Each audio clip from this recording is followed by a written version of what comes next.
The moment I saw my wedding venue was double booked, I knew my entire life was about to unravel. What I didn't know was that the man I was supposed to marry had orchestrated the whole thing to make room for the woman he truly wanted. My name is Sarah, and this is the story of how I discovered my fiancé switched our wedding date without telling me, all to include another woman in our special day. It was a Tuesday morning, 3 months before what was supposed to be the happiest day of my life. I was sitting in my office at the marketing firm where I worked, reviewing a client presentation, when my phone rang. Patricia from the Ashford estate, our wedding venue. I answered cheerfully, expecting to discuss final menu selections or maybe timeline adjustments for the ceremony. Instead, her voice carried a note of confusion that immediately set my nerves on edge. But let me take you back to where it all started, because you need to understand just how perfect everything seemed before it all fell apart. 8 months earlier, I was 29 years old, living in downtown Chicago, working as a marketing consultant for a tech firm, and I had finally found him. Marcus Thompson. 6'2", charming smile, successful financial analyst, and the man who made me believe in soulmates. We met at a mutual friend's barbecue 2 years before that phone call, and from the first conversation I was hooked. He talked about his dreams of building a family, traveling the world, growing old with someone who truly understood him. That someone, I thought, was me. Our engagement happened on a beach in Santorini during sunset. Marcus got down on one knee with a vintage emerald-cut diamond ring that had belonged to his grandmother, tears streaming down his face as he asked me to be his wife. I said yes before he could finish the question. That moment felt like the culmination of everything I'd ever wanted. I called my mom, my best friend Janice, everyone I loved, screaming with joy. Marcus was my person. Or so I believed. For 8 perfect months, I lived in that bubble of happiness, planning every detail of our wedding, imagining our future together, completely oblivious to the storm that was brewing beneath the surface. Planning the wedding became my obsession in the best way possible. I created spreadsheets, Pinterest boards, vendor comparison charts.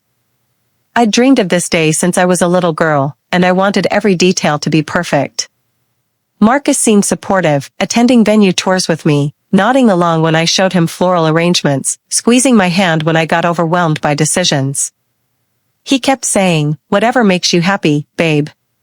This is your day." I loved him for that. I thought he was being the perfect, selfless partner. Looking back now, I realize he was checking out, mentally and emotionally distancing himself while I poured my heart into creating our future. We settled on the Ashford estate, this breathtaking historic mansion with floor-to-ceiling windows, manicured gardens, and a ballroom that looked like something out of a fairy tale. The venue coordinator, Patricia, walked us through every detail with the kind of warmth that comes from 20 years of experience making couples' dreams come true. We locked in our date, June 14th, a Saturday, paid the deposit, and I left floating on air. Everything was falling into place exactly as I'd envisioned. For the next 6 months, I threw myself into preparations. I ordered invitations with custom calligraphy, booked a string quartet for the ceremony, found the perfect vintage lace dress that made me feel like a princess. Marcus traveled a lot for work during this period, or at least that's what he told me. Whenever he was home, he reassured me everything was on track. He'd kiss my forehead and say, "You're going to be the most beautiful bride Chicago has ever seen." I had no reason to doubt him. Why would I? This was the man I was going to spend my life with, the person who'd promised me forever under that Santorini sunset. But while I was selecting centerpieces and tasting wedding cakes, Marcus was making plans I knew nothing about. Plans that would shatter everything I thought we had. Back to that Tuesday morning phone call. Patricia's words still echo in my mind like a nightmare I can't wake up from. "Sarah, hi, I'm calling because I need to clarify something about your ceremony setup. I have a note here that we're accommodating a double ceremony on your date, and I wanted to confirm the spatial arrangements for both brides." Both brides. The words hit me like a physical blow. My hand started shaking so badly I almost dropped my phone. "I'm sorry, what? There must be a mistake. We're having one ceremony. Just me and Marcus." Patricia paused, and I could hear papers shuffling in the background. The silence stretched out, each second feeling like an eternity. That's strange. I have an email here from Marcus dated 3 weeks ago, confirming the date change to June 21st and approving the shared ceremony package. He mentioned that both you and the second bride, Emma, would be coordinating together. Emma. The name meant nothing to me. Marcus had never mentioned anyone named Emma who was important enough to restructure our entire wedding around. My mind was racing, trying to make sense of what I was hearing. Patricia, I have no idea what you're talking about. Marcus never mentioned changing our date or sharing anything with anyone. Who is Emma?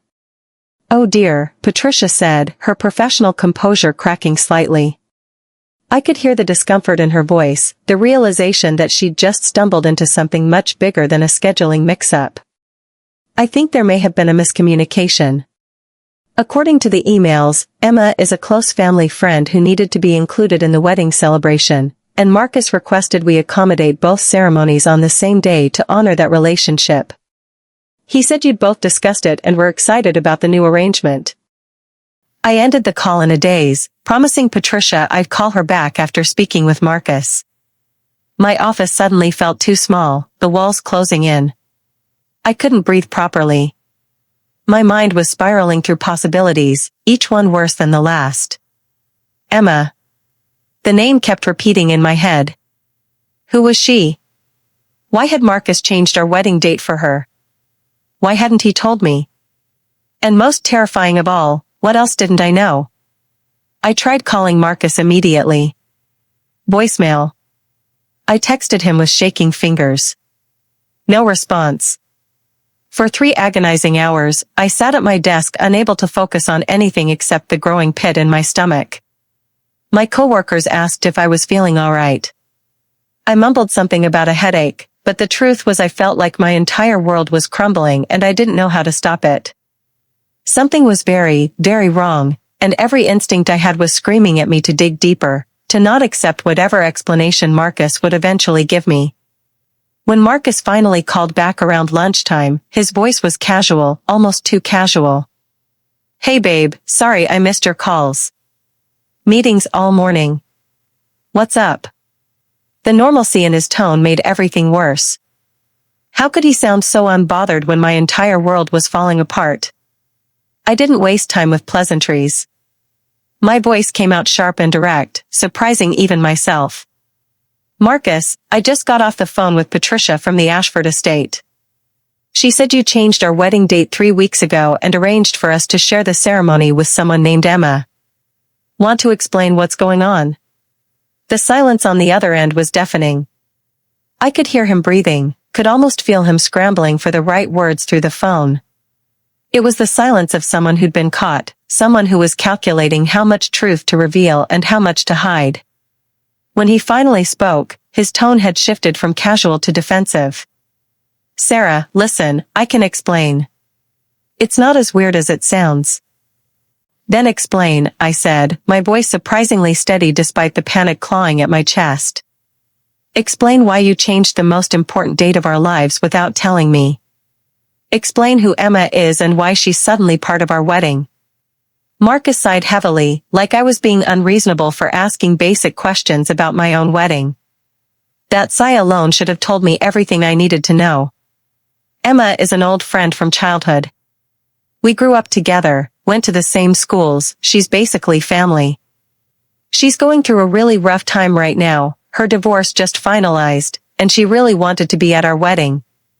The problem was she had this unavoidable commitment on June 14th, something she couldn't change, and she was heartbroken about missing our big day. So I talked to Patricia about moving things by a week. I was going to tell you, I just wanted to make sure it was possible first before getting you involved. Every word he spoke felt like a lie, or at least a half-truth wrapped in manipulation. The explanation was too neat, too rehearsed, like he'd been preparing for this conversation. Marcus, you changed our wedding date without consulting me. You made a major decision about our wedding as if my opinion didn't matter. And who shares a wedding ceremony with someone else? That doesn't even make sense. It's not sharing a ceremony, Sarah, he said, and I could hear that patronizing edge creeping into his voice, the one I'd started noticing more frequently over the past few months. It's just a creative way to make the day more meaningful and include people we care about. Emma's been there for me through so much. I thought you'd understand once I explained it properly. She's just a friend who needs support right now. But his explanation didn't add up. Why would a childhood friend need to be so central to our wedding that he'd restructure everything around her schedule? Why hadn't he mentioned Emma before if she was so important? Why was he more concerned about defending his decision than apologizing for making it without me? And most crucially, why did he sound more concerned about Emma's feelings than mine? The red flags were everywhere, waving frantically, but I was still trying to convince myself there was a reasonable explanation. I need to see you in person, I said flatly, no longer trusting anything he said over the phone. We need to talk about this face to face. Come home tonight. He agreed, but I could hear the reluctance in his voice, the hesitation of someone who knew they were about to face consequences. The rest of the day passed in a fog. I left work early, unable to concentrate, and went home to our shared apartment. The space we'd built together over 2 years suddenly felt foreign and unsafe, like I was seeing it for the first time and realizing I'd been living in a house of cards that was about to collapse. I opened my laptop and did what anyone would do in this situation. I started investigating. I searched Emma's name combined with Marcus's hometown. Within minutes, I found her social media profiles, and what I saw made my stomach twist into knots. Emma Richards. 30 years old, stunning with long auburn hair and a smile that could light up a room. Her Instagram was public, and as I scrolled through her photos, each image felt like another crack in the foundation of my relationship. There were pictures from high school with Marcus, both of them at prom looking like the perfect couple, at football games with his arm around her shoulders, at graduation holding hands. Then college photos, the two of them at parties, spring break trips to beaches where they looked tanned and happy, casual dinners where they gazed at each other with obvious affection. They looked like more than friends. They looked like a couple deeply in love. And Marcus had never mentioned her. Not once in 2 years of our relationship had he talked about this woman who clearly meant so much to him. I kept scrolling, my heart pounding harder with each new discovery. Her divorce announcement from 6 months ago was vague and sad. Sometimes love isn't enough. New chapters ahead. The post had dozens of sympathetic comments, but one thing was clear, Emma was free, single, and from the tone of her posts, searching for something or someone to fill the void her failed marriage had left. Then, 3 months ago, she'd posted a photo at a coffee shop with the caption "Reuniting with old souls who understand your heart." The photo showed a cozy corner table with 2 coffee cups, and tagged in the background, barely visible but definitely there, Marcus. My Marcus. 3 months ago. Right when he'd started traveling more for work. Right when he'd become less engaged in wedding planning, more distant, more distracted. Right when he'd apparently decided to reorganize our entire wedding around her schedule. My hands were trembling as I heard his keys in the door. The sound made me jump, my heart racing with a mixture of anger and fear. Marcus walked in looking tired, his tie loosened, briefcase in hand. He saw my laptop screen, saw the Instagram photos still pulled up, and his face went pale. He knew immediately that I'd been digging, that his carefully constructed story was about to fall apart. Sarah, before you say anything, he started, but I cut him off. How long have you been seeing Emma? The question came out sharp and direct, no room for evasion or excuses. His face went from pale to ashen. I'm not seeing her. She's a friend. I told you that. You had coffee with her 3 months ago and didn't mention it to me. She posted about old souls who understand her heart with you tagged in the background. You changed our wedding date to accommodate her schedule. You've been traveling more, less engaged with our wedding planning, more secretive with your phone. Does that sound like just a friend to you? Marcus sat down heavily on our couch, running his hands through his hair in that way he did when he was cornered, when he knew he couldn't talk his way out of something. The gesture was familiar, but this time it filled me with dread rather than sympathy. Okay, yes, I've been meeting up with Emma occasionally. She reached out when she was going through her divorce, needed someone to talk to who knew her history. I didn't tell you because I knew you'd overreact exactly like this. Overreact? My voice rose despite my efforts to stay calm. You've been secretly meeting your ex-girlfriend, and don't lie, I saw the photos, you two were definitely more than friends, and you rearranged our wedding around her, and I'm overreacting? She wasn't my girlfriend, Marcus said, but his eyes couldn't meet mine. He was staring at the floor, at the wall, anywhere but at my face. We dated briefly in college, but it was never serious. We were better as friends. The admission hung in the air between us like smoke. He'd lied. Emma wasn't just a childhood friend. She was his first love, his college romance, the girl he'd conveniently forgotten to mention in 2 years of our relationship. And now she was suddenly so important that our wedding had to revolve around her availability, her needs, her presence. Marcus, I need you to be completely honest with me right now, I said, my voice shaking but determined. What is really going on with Emma? Because from where I'm standing, it looks like you're prioritizing her over me, over us, over our future together. He looked at me then, really looked at me, and I saw something in his eyes that terrified me more than anything else that had happened that day. It was guilt mixed with confusion mixed with something I couldn't quite identify. Regret, maybe. Or longing. Or the realization that he'd been caught in something he couldn't explain away. I care about you, Sarah. I want to marry you. But Emma's been going through hell, and I feel responsible for being there for her. She doesn't have anyone else right now. I thought I could handle both, supporting her and planning our future, but maybe I didn't handle it the right way. You didn't handle it at all, I said quietly, and in that moment, I felt something shift inside me. A clarity I hadn't had before. You made decisions behind my back. You lied by omission. You put another woman's needs above mine in planning our wedding. How am I supposed to trust you after this?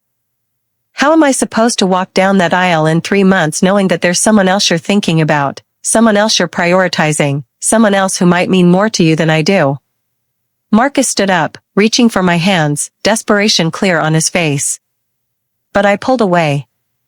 I couldn't let him touch me, couldn't let him use physical comfort to avoid the real conversation we needed to have. Sarah, please. Let me fix this. I'll talk to Patricia, we'll change the date back, I'll tell Emma she needs to find other support. Just don't throw away what we have over this misunderstanding. But it wasn't a misunderstanding. It was a betrayal. It was a pattern of deception that made me question everything I thought I knew about the man I was supposed to marry. As I stood there in our living room, looking at Marcus's desperate face, I realized I had a choice to make. I could sweep this under the rug, pretend everything was fine, move forward with the wedding as planned and hope that whatever was happening with Emma would fade away. Or I could demand the truth, dig deeper, risk discovering something that might destroy us completely, but at least know exactly what I was dealing with. The old Sarah, the one who'd existed before that phone call from Patricia, might have chosen to ignore the warning signs, to trust Marcus's promises and move forward with blind faith. But something had changed in me during those few hours of investigation and confrontation. I'd seen the photos, heard the lies, felt the prioritization of another woman over my own feelings.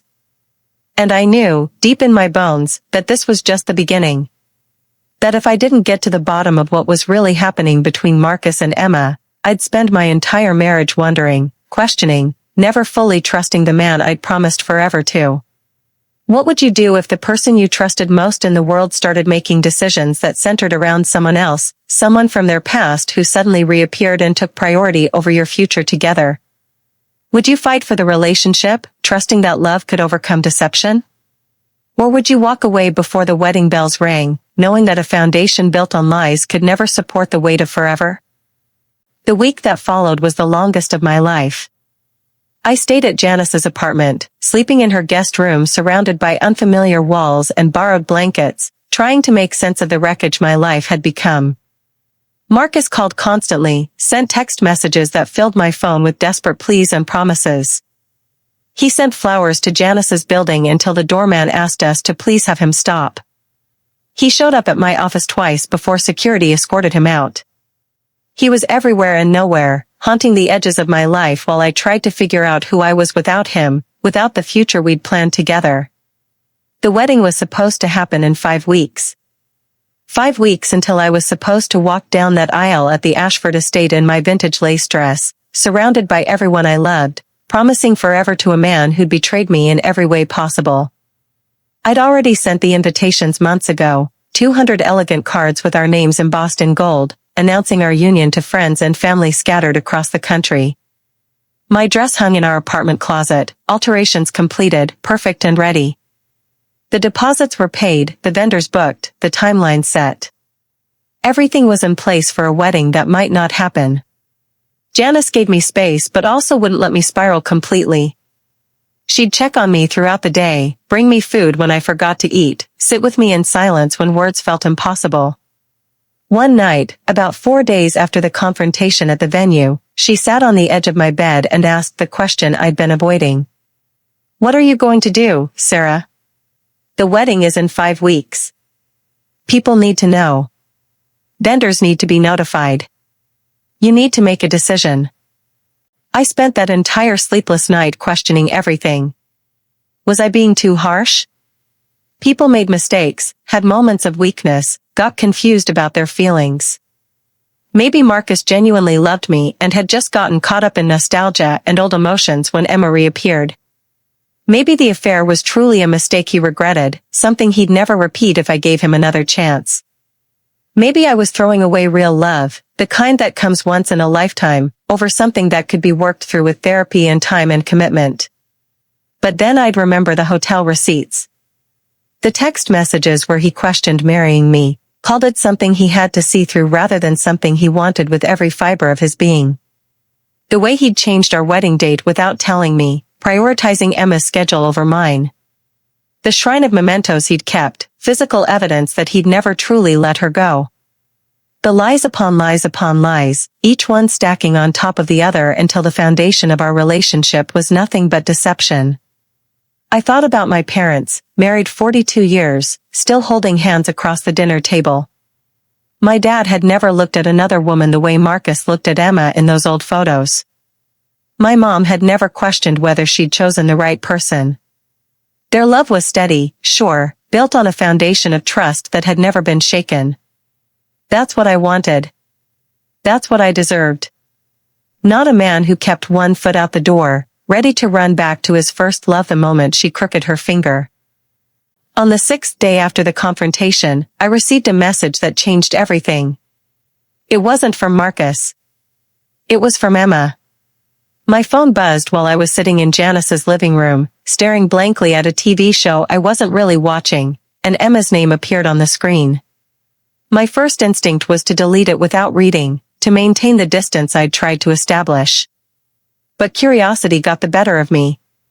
"Sarah, I know you probably don't want to hear from me, and I understand if you delete this without reading. But I need to tell you something that I think you deserve to know. Marcus came to see me yesterday. He told me what happened at the venue, how you found out about everything, how you asked him to choose.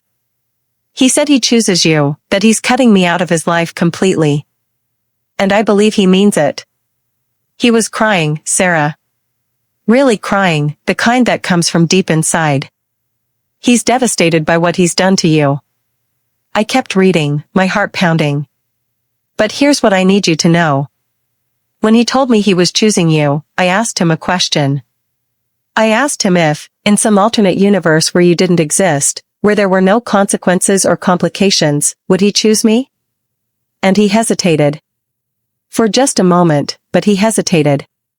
That hesitation told me everything I needed to know. He cares about you deeply, Sarah.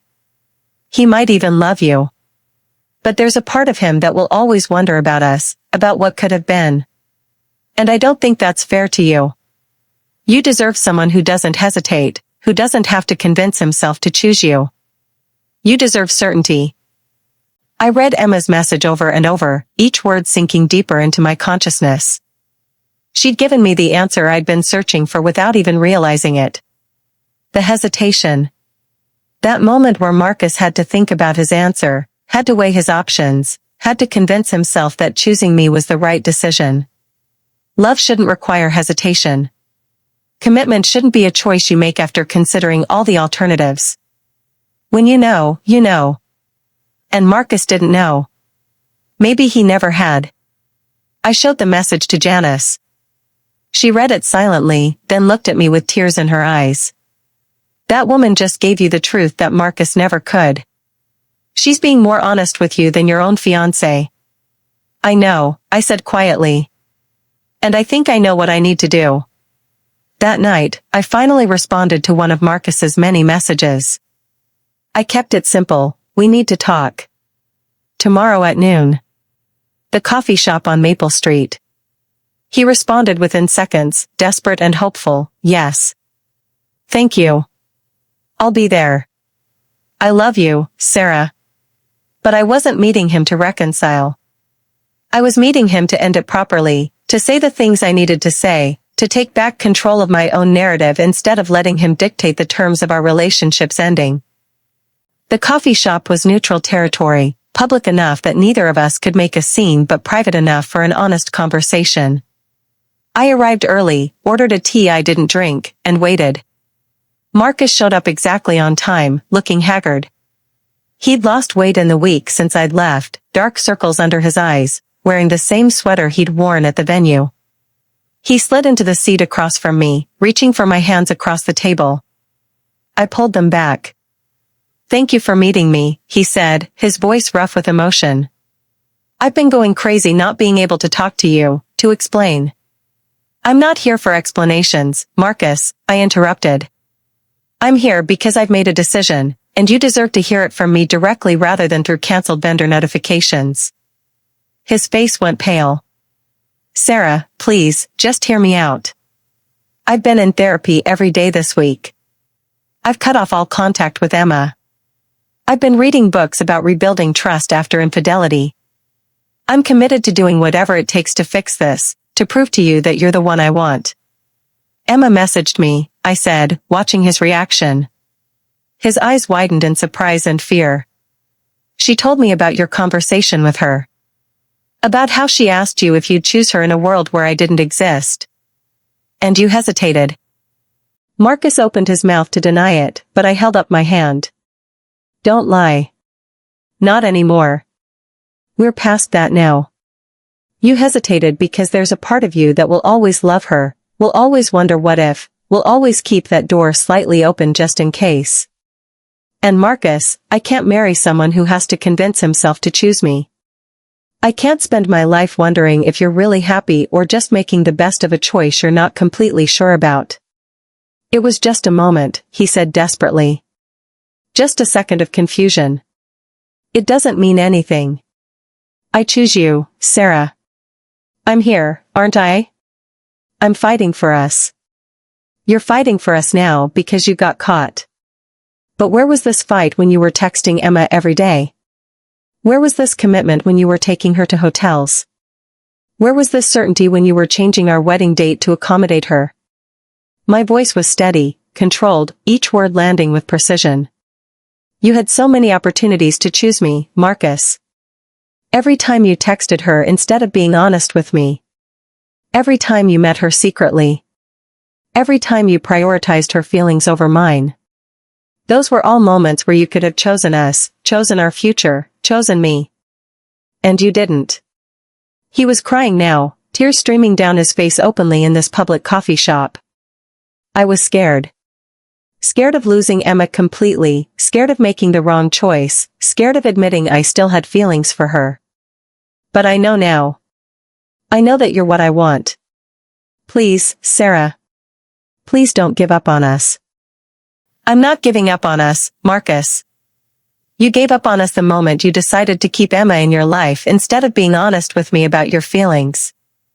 You gave up on us every time you lied. You gave up on us when you let her become more important than the woman you were supposed to marry. I took a breath, steadying myself for what came next. I'm calling off the wedding. The invitations will go out this week letting everyone know it's canceled. I've already started the process with the vendors. Some of the deposits are non-refundable, but that's a price I'm willing to pay for my peace of mind and self-respect. No, Marcus said, the word coming out broken and desperate. No, please. We can postpone it, give ourselves time to work through this, but don't cancel it completely. Don't throw away everything we built. What did we build, Marcus? Really? I leaned forward, needing him to hear this, to understand. We built a relationship on a foundation of lies. You never told me about Emma, about how much she meant to you, about the fact that she was your first real love. You let me believe I was enough when you were always wondering if she was actually the one. That's not a foundation, that's quicksand. And I refuse to build my life on quicksand. Marcus reached across the table again, and this time I let him take my hands, but only so he could feel the finality of what I was saying. I loved you, Marcus. I loved the man I thought you were. But that man doesn't exist. He was a fiction, a character you played while hiding the truth of who you really are, someone still in love with his past, unable to fully commit to his future. And I deserve better than that. I deserve someone who doesn't hesitate, who doesn't need to convince himself, who chooses me every single day without question. You are better than I deserve, he whispered. You always have been. And I threw it away. I know that now. Yes, you did, I agreed. But here's what I've learned this past week. Your betrayal isn't really about me. It's not because I wasn't enough or didn't love you enough or wasn't the right person. It's because you weren't ready. You weren't ready to let go of Emma, to close that chapter of your life, to fully commit to someone new. And that's on you, Marcus. That's your work to do, your healing to figure out. But I'm not going to wait around while you figure it out, hoping that someday you'll be sure about me. I stood up, gathering my purse, preparing to walk away from 2 years of my life. I hope you find what you're looking for, Marcus. I really do. Whether that's with Emma or someone else or just peace with yourself. But it's not going to be with me. Goodbye. I walked out of that coffee shop into the bright autumn morning, and for the first time in weeks, I felt like I could breathe. The weight I'd been carrying, the anxiety, the doubt, the constant wondering, lifted slightly. I wasn't healed. I wasn't over it. But I'd taken the first real step toward reclaiming my life, my dignity, my sense of self-worth that had been eroded by Marcus's lies and betrayals. Janice was waiting in her car across the street, ready to drive me wherever I needed to go. I slid into the passenger seat, and she looked at me with concern and pride mixed together. How do you feel? Like I just jumped off a cliff, I admitted. Terrified and free at the same time. That's exactly right, she said, squeezing my hand. Now comes the hard part, figuring out who you are without him, what you want your life to look like moving forward. The next few weeks were brutal. Canceling a wedding is almost as much work as planning one. I had to notify 200 guests that the wedding was off. I had to deal with vendors, some sympathetic and refunding deposits, others holding firm to their contracts. I had to return gifts that had already started arriving, writing apology notes to people who'd taken time off work and booked flights. I had to face my parents, my friends, my coworkers, all of whom had questions and concerns and opinions about my decision. But through it all, I had Janice. And I had my mom, who flew in from Boston the moment she heard and held me while I cried about the future I'd lost. And I had my work friends, who took me out for drinks and let me vent without judgment. And slowly, painfully, I started to rebuild. Not my relationship, that was over, done, impossible to resurrect. But myself. The parts of me that had gotten lost in wedding planning and trying to be the perfect fiancé for a man who didn't deserve my perfection. I started therapy, working through the betrayal trauma and the trust issues that came with discovering someone you loved had been lying to you for months. My therapist, a kind woman named Dr. Chen, helped me see patterns I'd missed, how I'd ignored red flags because I was so invested in the fantasy of happily ever after, how I'd made myself smaller to accommodate Marcus's needs while neglecting my own. You gave away your power, Dr. Chen said during one session.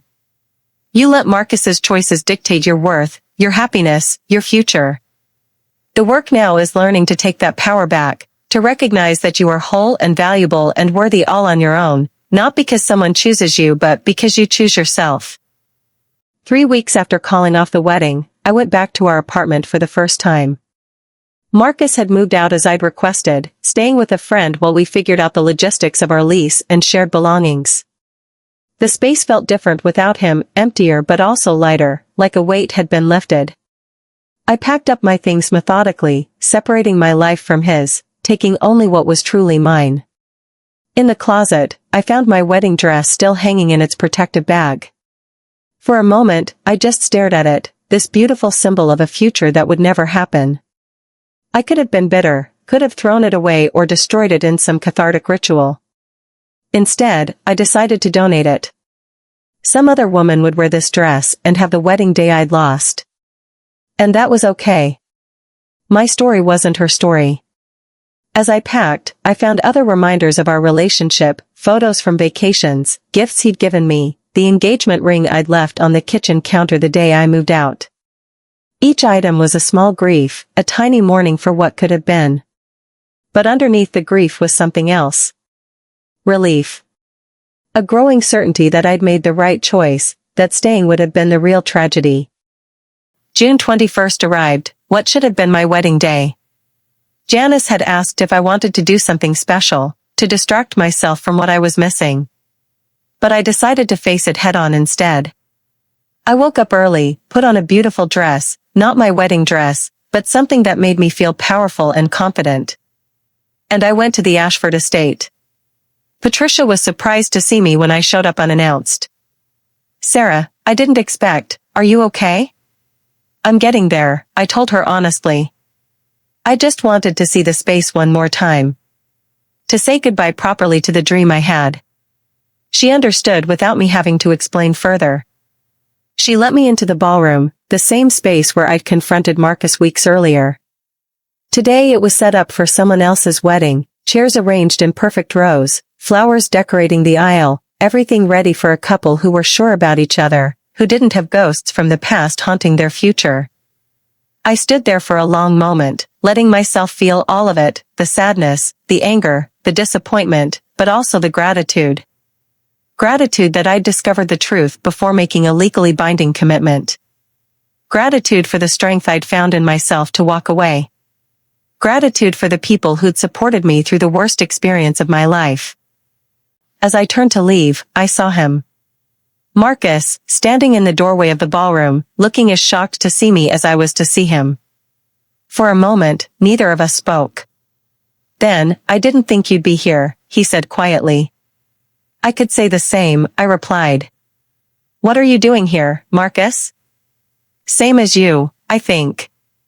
Saying goodbye. Mourning what we lost." He walked closer, but kept a respectful distance. I wanted to see the place where I destroyed the best thing that ever happened to me.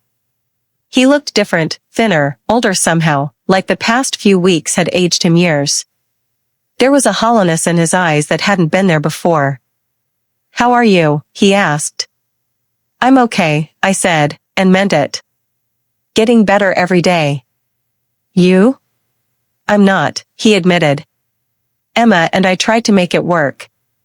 After everything, after I'd lost you, I figured maybe that's what all of this was about, maybe we were supposed to have our second chance.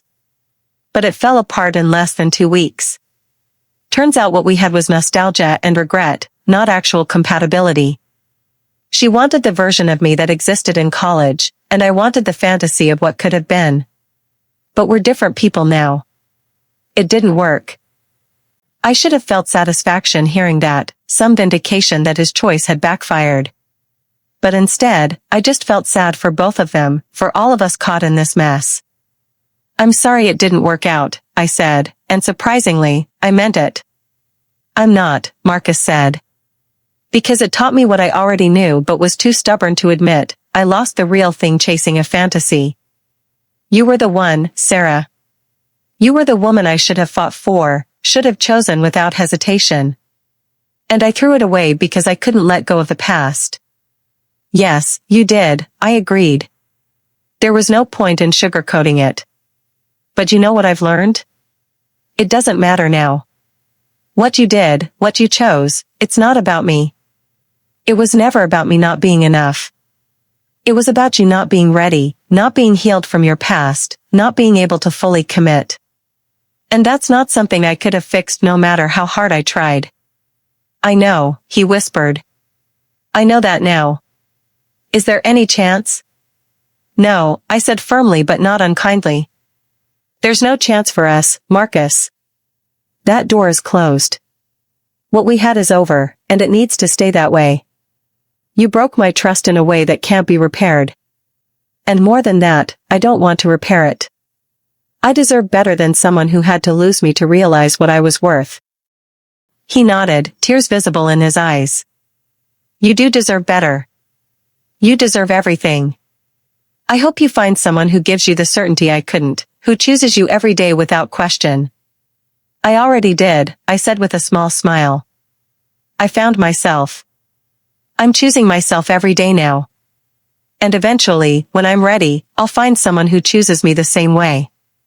But even if I don't, I'll be okay. Because I've learned that I don't need someone else to complete me or validate my worth. I'm whole all on my own. We stood there in that ballroom one last time, two people who'd almost built a life together but couldn't quite make it work. Goodbye, Marcus, I said finally. Goodbye, Sarah, he replied. Thank you for everything you taught me, even if I learned it too late. I walked out of the Ashford estate for the last time, leaving behind the ghost of the wedding that never happened and the man who'd broken my heart. As I stepped into the June sunshine, my phone buzzed. A text from Janice, how are you holding up? Want to grab dinner and celebrate your freedom? I smiled and typed back, absolutely. Let's celebrate. 6 months passed. 6 months of therapy and self-discovery and slowly rebuilding the parts of myself that had been damaged by betrayal. 6 months of learning to trust my instincts again, to set boundaries, to recognize red flags before they turned into disasters. 6 months of figuring out who Sarah was when she wasn't trying to be someone's perfect fiancé. I threw myself into work and got promoted to senior marketing consultant. I started taking salsa dancing classes because I'd always wanted to, but Marcus had never been interested. I traveled to Ireland with my mom, just the two of us exploring Dublin and the countryside. I wrote in a journal every day, processing my feelings and documenting my growth. I learned to be alone without being lonely, to enjoy my own company, to build a life that felt fulfilling even without a romantic partner. And slowly, I started dating again. Nothing serious at first, just coffee dates and casual dinners, practice at trusting again, at opening up, at being vulnerable. Some went nowhere. Others showed promise but fizzled out naturally. And then I met David. David was different from Marcus in every way that mattered. He was a high school teacher, passionate about literature and helping kids discover their potential. He was open about his past, his previous relationship that had ended amicably, his hopes for the future. On our third date, when I told him about my canceled wedding and why it had fallen apart, he listened without judgment and then said something that stayed with me. His inability to choose you says everything about him and nothing about you. You did the brave thing walking away.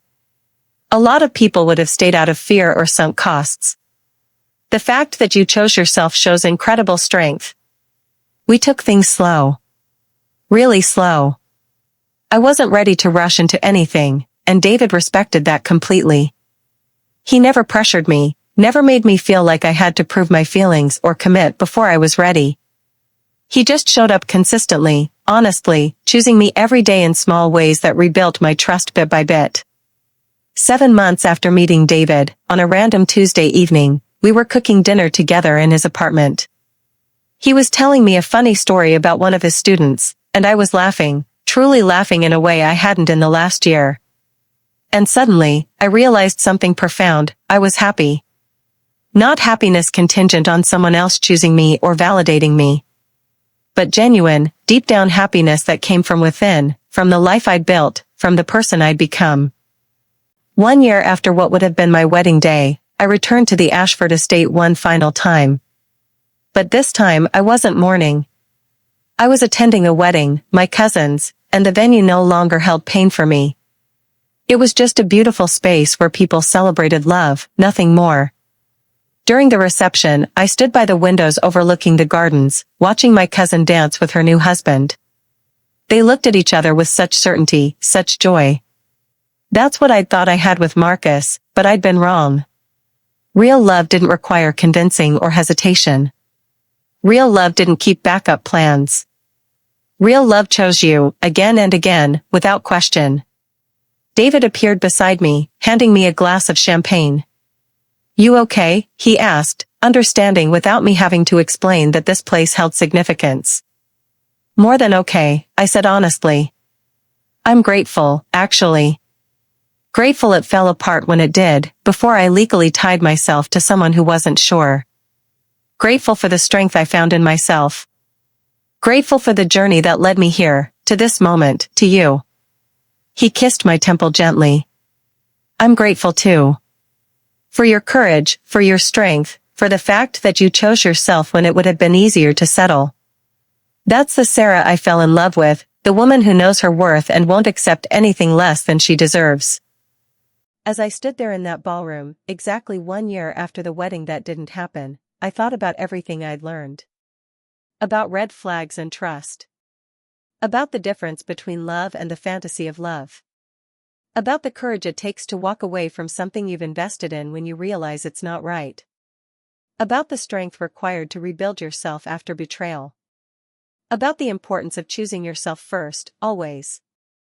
I thought about Marcus, wherever he was now, and hoped he'd found peace with his demons. I thought about Emma and the messiness of unresolved feelings. But mostly, I thought about myself, about the woman I'd become through this fire, stronger and wiser and more certain of what I wanted and deserved. My phone buzzed. A message from my mom: "Proud of you, sweetheart. Look how far you've come." She was right. I had come far. From the devastated woman who'd discovered her fiancé's betrayal to someone who'd rebuilt her entire life from the ground up. From someone who'd let another person's choices define her worth to someone who knew her value intrinsically. Later that night, after the wedding ended, David and I walked through the gardens of the Ashford estate under the stars. The same gardens where I'd once imagined taking wedding photos with Marcus. But that future had died, and a better one had taken its place. One where I wasn't settling, wasn't ignoring red flags, wasn't accepting half-hearted love. "Can I tell you something?" David said, stopping by a fountain lit with soft lights. "Always," I replied. "I know we've been taking things slow, and I respect that completely. But I want you to know, there's no hesitation with me. No wondering, no what-ifs about anyone else. When I look at you, I see my future. And I'm not scared of that. I'm excited about it." He took my hands, his eyes meeting mine with complete certainty. "I choose you, Sarah. Every day, without question. And I'll keep choosing you for as long as you'll let me." Tears filled my eyes, but they were happy tears this time. Healing tears. "I choose you too," I said. "And thank you for being patient while I learned to trust that again." As we stood there in those gardens, I realized something beautiful. My story didn't end with a cancelled wedding and a broken heart. That was just the middle, the dark part where the protagonist has to find her strength. The real ending, the one I was living now, was about a woman who'd been broken but refused to stay that way. Who'd been betrayed but learned to trust again. Who'd lost a future she'd planned but built a better one from the ashes. So what would you do if the person you trusted most switched your wedding date to include another woman? If you discovered lies and betrayal and an affair hidden behind promises of forever? Would you stay and try to rebuild trust that had been shattered beyond recognition? Or would you choose yourself, your dignity, your self-respect, and walk away knowing that you deserve someone who never hesitates, who never makes you question your worth, who chooses you with absolute certainty every single day? I chose myself. And it was the best decision I ever made. Because sometimes the happiest ending isn't the one you planned. Sometimes it's the one you build yourself, piece by piece, choice by choice, day by day. And sometimes the greatest love story isn't about finding someone else, it's about finding yourself and refusing to settle for anything less than you deserve. My name is Sarah. And this is how I learned that cancelled weddings aren't always tragedies. Sometimes they're